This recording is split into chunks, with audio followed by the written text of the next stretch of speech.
삶에 하나님의 은혜가 넘치기를 예수 그리스도의 이름으로 기원합니다.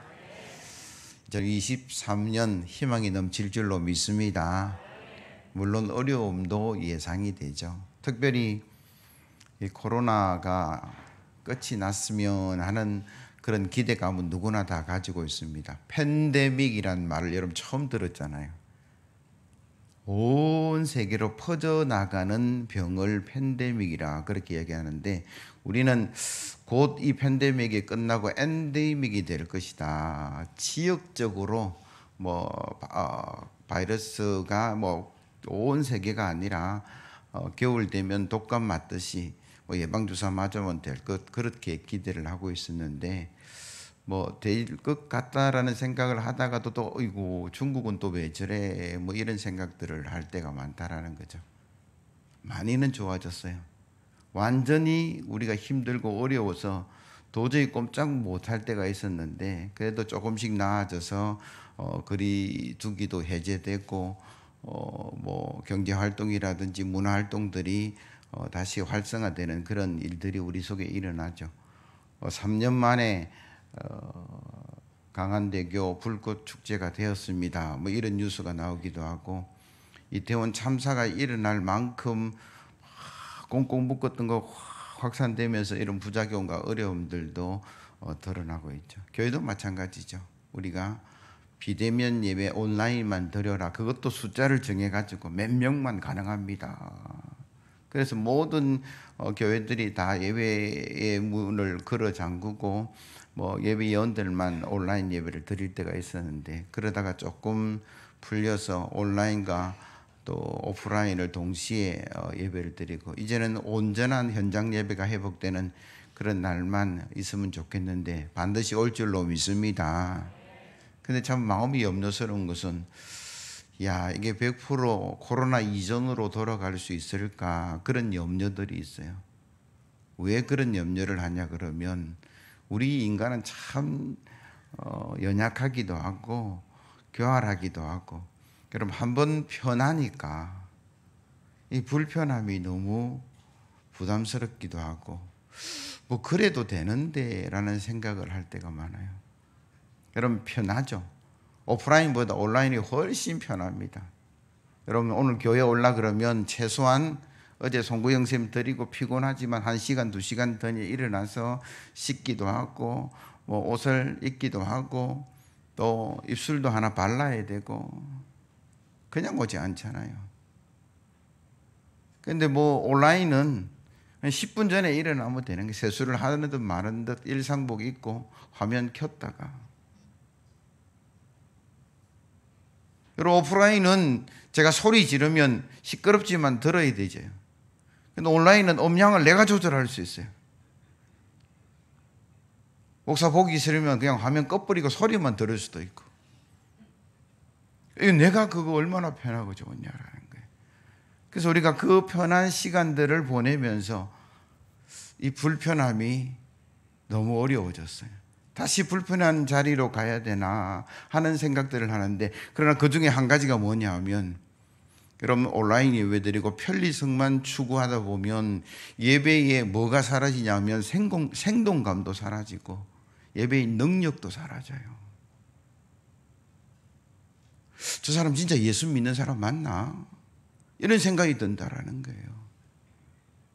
기도하고 응답받고 하나님의 선한 능력으로 나아가는 그 능력의 사람이었는데, 기도의 사람이었는데, 축복의 사람이었는데, 이제는 그런 생동감도 그런 능력도 사라지고 그냥 물 흘러가는 대로 나아갈 때가 얼마나 많은지 몰라요.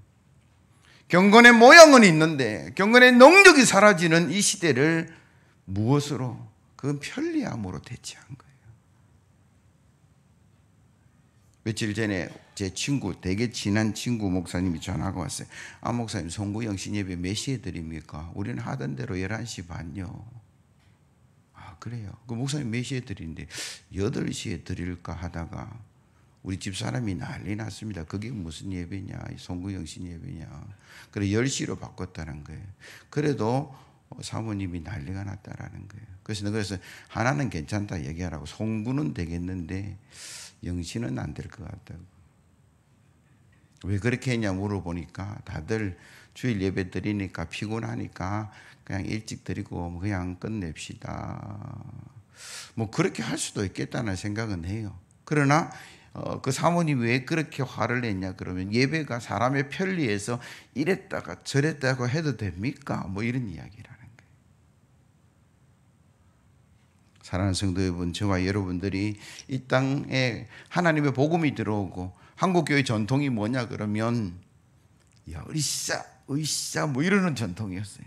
그래서 세계에서 가장 빨리 성장하고 부흥하고 아이들이 차고 넘치는 그런 교회가 대한민국 교회였어요. 물론 코로나 때문에 지금 어렵고 힘들지만 우리가 현장 예배를 행복하지 않고 나아간다면 다음 세대는 이 예배가 원래 그런 예배였구나라고 생각할 수도 있겠다라는 생각을 해요. 그래서 저와 여러분들이 올해 주제가 우리가 총회가 2023년 복음의 사람 예배자로 살게 하소서라는 건데 한번 따라합시다. 복음의 사람 예배자로 살게 하소서. 우리 교회도 복음의 사람 예배자로 살게 하소서라고 하면서 1년을 한번 예배 회복과 예배에 대한 집중을 하려고 그래요. 왜 그러느냐? 우리가 복음을 받아들인 사람이기 때문에 그 복음을 받아들인 사람에게는 예배자로 하나님께서 불러주셨다. 그렇게 성경은 말씀하세요. 복음의 사람 예배자로 살게 하소서라는 이 주제는 나는 누구인가라는 존재론적 질문에서부터 시작됩니다. 당신 누구요? 라고 하면 내 이름은 누구고 내 나이는 얼마만큼 됐고 내 고향은 어디고 누구 아버지고 누구 남편이고 누구 아내고 그렇게 아마 대답을 할 거예요. 내 직장은 어디고 내 꿈은 무엇이고 그게 당신이구나. 하나님 앞에서 당신은 누구요? 라고 묻는다면 우리는 하나님께서 저와 여러분들 지으신 피조물인 줄로 믿습니다. 하나님이 나를 지으셔서 하나님은 나의 창조주고 나는 하나님의 피조물. 그렇다면 하나님의 창조를 받은 저와 여러분들의 삶은 어떤 모습으로 나아가야 되느냐? 예배자라는 거예요. 이사야 43장 21절 이렇게 말씀하세요. 이 백성은 내가 나를 위하여 지었나니 나를 찬송하게 하려 함이라. 하나님께서 찬양을 받기 위해서 지었다라는 거예요.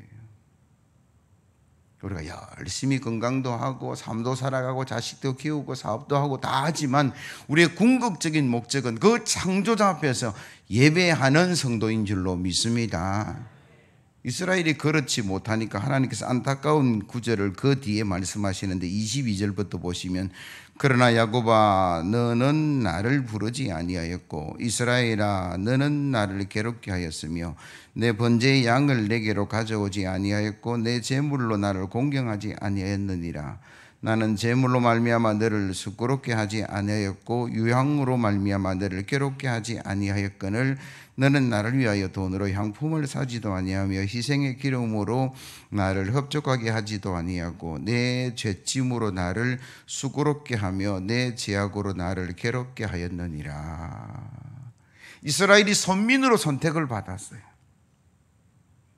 그래서 하나님을 섬기는 일이 그들의 의무이고 그들의 삶의 근원이 되어야 되는데 그들이 그걸 놓치니까 하나님께서 안타까운 말씀을 하고 계시는 거죠.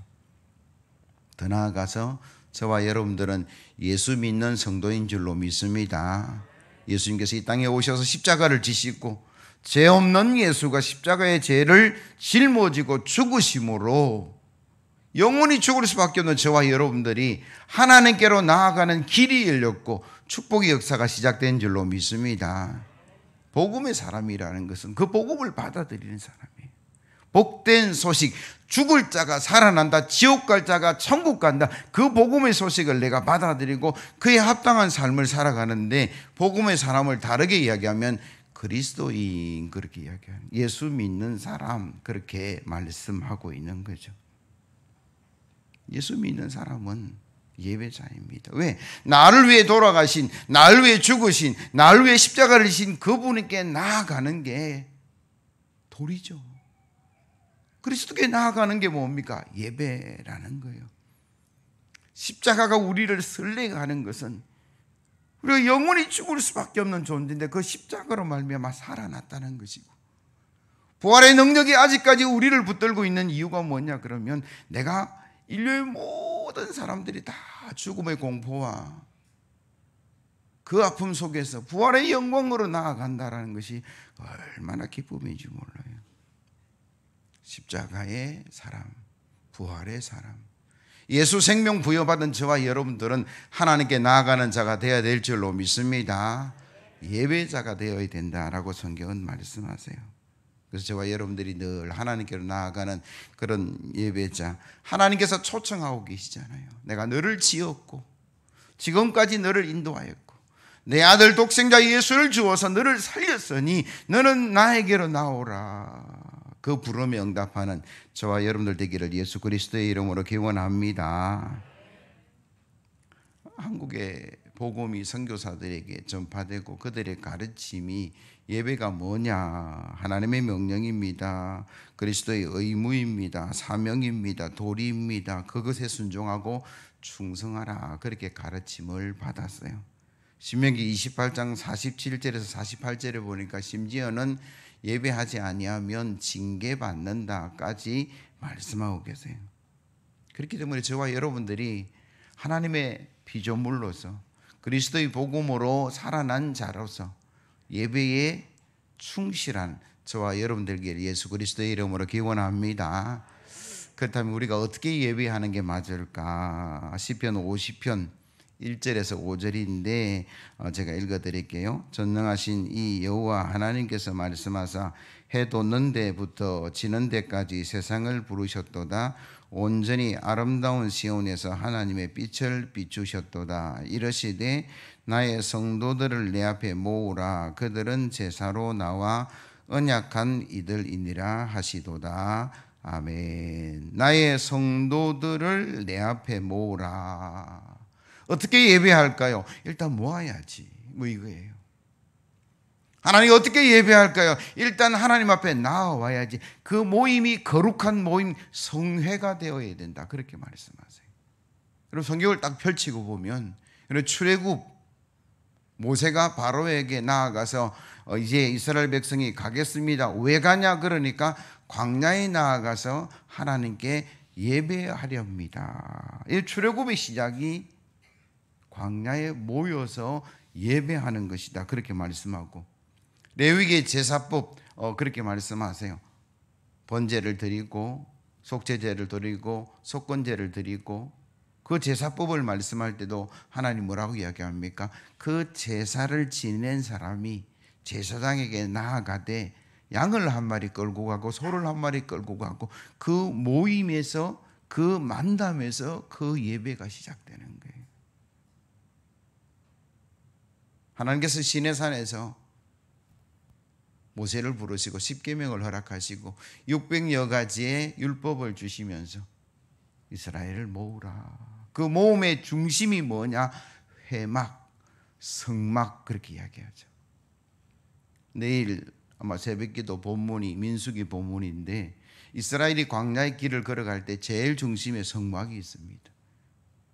제사장과 레위인가, 그리고 동서남북으로 이스라엘 12지파가 포진을 하고 그들이 전진도 하고 때로는 둘러가기도 하지만, 그러나 변함없는 것은 오직 그 중심에 하나님의 임재의 성막이 있었다라는 거죠. 그게 뭐였어요?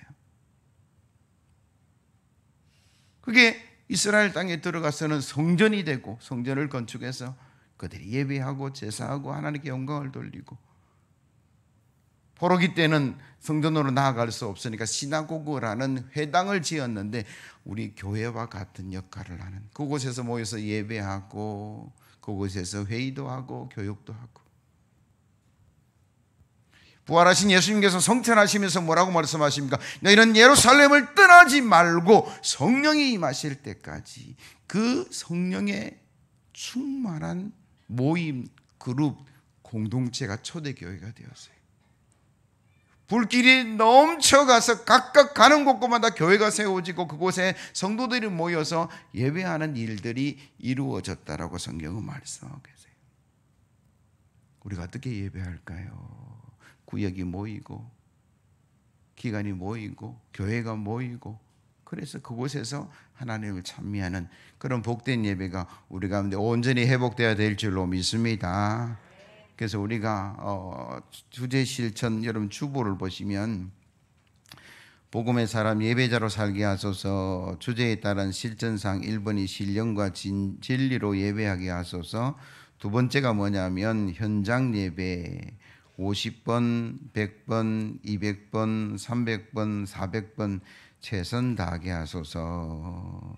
여러분 50번은 뭘까요? 주일이 50주쯤 됩니다. 내가 주일 낮 예배 한 번도 안 빠지면 50번 현장 예배를 드릴 수 있는 거죠. 나는 오후 예배까지 드리겠다 그러면 그는 100번 현장 예배를 드리고, 나는 수요 예배 참여하겠다 그럼 150번이 될 것이고, 나는 새벽 기도 한 번 가겠다, 두 번 가겠다, 세 번 가겠다, 네 번 가겠다, 다섯 번 가겠다 하면 250번까지 가능해서 여러분들 우리 교회가 드리는 공식적 예배가 400번 이상 드려지는데, 올해는 여러분 이 현장 예배를 회복하는 저와 여러분들 되기를 예수 그리스도의 이름으로 기원합니다. 내가 올해는 하나님께 나아가리라, 예배 현장에 나아가리라, 그래서 말씀의 능력으로 다시 일어서리라, 그런 축복의 역사가 우리 가운데 날마다 일어나기를 예수 그리스도의 이름으로 기원합니다.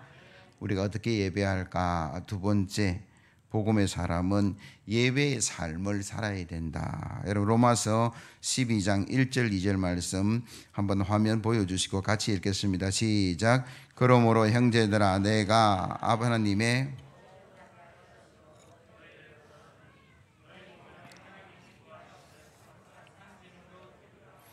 이는 너희가 드릴 영적 예배니라. 너희는 이 세대를 본받지 말고 오직 마음을 새롭게 함으로 변화를 받아 하나님의 선하시고 기뻐하시고 온전하신 뜻이 무엇인지 분별하도록 하라. 아멘. 이 시대에는 양을 끌고 가서 희생 제물을 드리는 그 제사의 방식과 다른 예배를 우리가 지금 드리는 시절이죠. 이제는 더 이상 여러분들 제물 가지고 올 필요가 없어요. 양 끌고 뭐 비둘기 가져올 필요 없어요. 왜? 예수님이 죽어주셨어, 피 흘려주셨어, 속죄해 주셔서 저와 여러분들의 모든 죄는 사해진 줄로 믿습니다. 그래서 우리는 그 예수님을 기쁨으로 예배하는 거예요. 좀 다른 모습이다라고 보시면 돼요. 구약의 예배가 예수 믿는 사람 하나님의 백성이 돌입니다. 순종해야 됩니다. 충성해야 됩니다. 뭐 그렇게 드렸다면, 신약의 예배는 또 다른 모습이 뭐냐 하면 나를 위해 죽어주신 그 주님 앞에 나아가서 감사하는 거예요. 그게 너무 감격해서 나아가는 거예요. 더 큰 은혜를 부어주실 줄로 믿고 그 기대감으로 나가서 찬양하는 거예요. 좀 다르잖아요. 하나님 나라가 이곳에 임하시니 하나님의 나라의 그 영광을 내가 맛보기 위해서 예배로 나아가는 거예요. 희망이 없습니다. 살맛이 안 납니다. 세상이 왜 이랬습니까? 사람들이 왜 이랬습니까? 그런 절망과 낙심 가운데 살아가던 우리가 하나님은 아니니, 하나님은 우리의 희망이 되고 기쁨이 되고 감사가 되고 나를 위해 십자가에 죽으시는 생명을 주셨으니 내가 그 감격 속에 나아갑니다. 내가 그 은혜 속에 나아갑니다. 그래서 내가 하나님께 예배하고 찬양하고 충성하고 헌신합니다 라는 점의 예배가 오늘날 저와 여러분들이 드리는 예배인 줄로 믿습니다. 로마의 박해 속에 카타콤이라는 그 지하의 무덤 속으로 도망칠 수밖에 없는 환경이었다 할지라도 그곳에서도 그들이 예배한 것은 다시 오실 주님을 기대하고 있었던 거예요. 세상은 무너지고 세상은 악한 존재로 나아간다 할지라도 우리는 거룩한 백성으로 하나님의 영광 가운데 나아갈 것이다. 그래서 그들은 예배를 멈추지 않은 거예요. 하나님께 나아가는 것이 멈추지 않았다라는 것입니다.